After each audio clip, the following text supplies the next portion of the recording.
आज हम बात करेंगे एक ऐसे शख्स की जिन्होंने कभी भी जीवन में हार नहीं मानी और भारत को भी गौरवान्वित करने का काम किया, जिन्हें हम फ्लाइंग सिख के नाम से भी जानते हैं।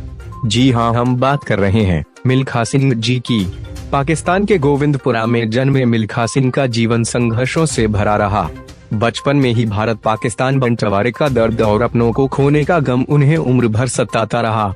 बंटवारे के दौरान ट्रेन की महिला बोगी में सीट के नीचे छिपकर दिल्ली पहुंचे और शरणार्थी शिविर में रहकर ढाबों पर बर्तन साफ कर उन्होंने जिंदगी को पटरी पर लाने की कोशिश की। फिर सेना में भर्ती होकर एक धावक के रूप में अपनी पहचान बनाई। अपनी 80 अंतर्राष्ट्रीय दौड़ों में उन्होंने 77 दौड़ें जीती, लेकिन रोम ओलंपिक का मेडल हाथ से जाने का गम उन्हें जीवन भर रहा।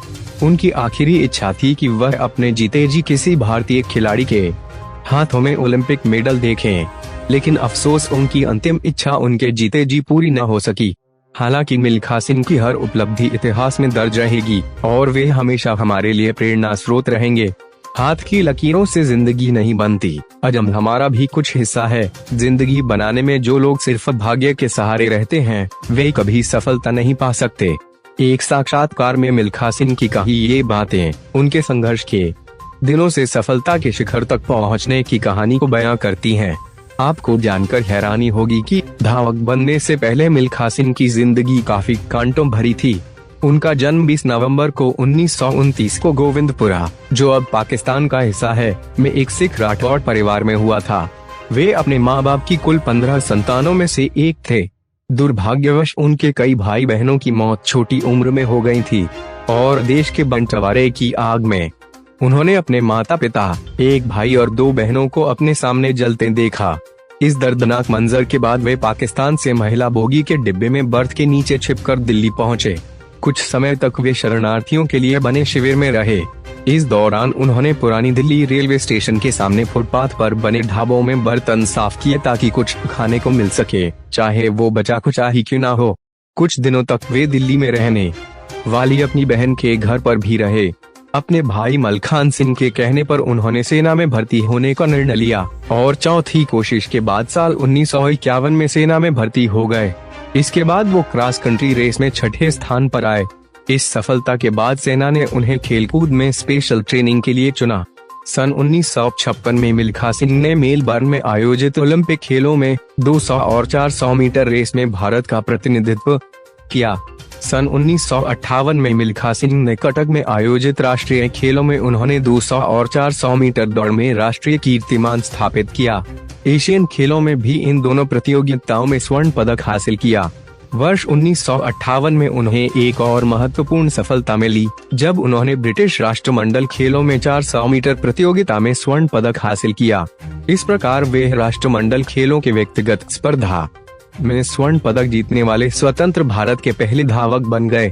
लेकिन अफसोस की फ्लाइंग सिख के नाम से मशहूर मिल्खा सिंह का शुक्रवार 18 जून 2021 को पीजीआई चंडीगढ़ में निधन हो गया है। 91 साल की उम्र में उन्होंने अंतिम सांस ली।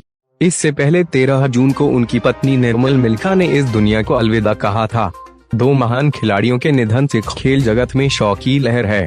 मिल्खा सिंह और निर्मल कौर की मुलाकात साल 1955 में श्रीलंका के कोलंबो में हुई थी। मिल्खा सिंह को पहली नजर में निर्मल कौर से प्यार हो गया था। प्यार परवान चढ़ा, लेकिन निर्मल कौर के परिवार को मिल्खा सिंह पसंद नहीं थे। शादी में अड़चनें आई तो पंजाब के मुख्यमंत्री को इनकी प्रेम कहानी पूरी करवाने के लिए आगे आना पड़ा था। एक इंटरव्यू में मिल्खा सिंह ने कहा था कि हर खिलाड़ी और एथलीट की जिंदगी में प्यार आता है, उसे हर स्टेशन पर एक प्रेम कहानी मिलती है। मिल्खा सिंह की जिंदगी में 3 लड़कियां आईं, तीनों से प्यार हुआ, लेकिन शादी उन्होंने निर्मल कौर से की। मिल्खा सिंह और निर्मल कौर 1955 में कोलंबो में एक टूर्नामेंट में हिस्सा लेने गए थे। निर्मल कौर उस समय भारतीय महिला वॉलीबॉल टीम की कप्तान थीं, जबकि मिल्खा सिंह एथलेटिक्स टीम का हिस्सा थे। पहली नजर में मिल्खा को निर्मल पसंद आ गई। दोनों ने एक दूसरे से काफी बातें की। जब वापस जाने लगे तो मिल्खा सिंह अपने होटल का पता लेकर देने लगे। जब कोई कागज नहीं मिला तो उन्होंने निर्मल के हाथ पर ही होटल का नंबर लिख दिया। फिर बातें और मुलाकातें होने लगीं और बात शादी तक पहुंच गई, लेकिन शादी में भी अड़चन आ गई। निर्मल पंजाबी खत्री फैमिली से थी, इसलिए परिवार शादी के लिए राजी नहीं हो रहा था। तब पंजाब के मुख्यमंत्री ने की थी मिल्खा सिंह की मदद। उस समय मिल्खा सिंह काफी चर्चा में आ गए थे और उनकी शादी में अड़चन की बात भी कई लोगों तक पहुंच चुकी थी।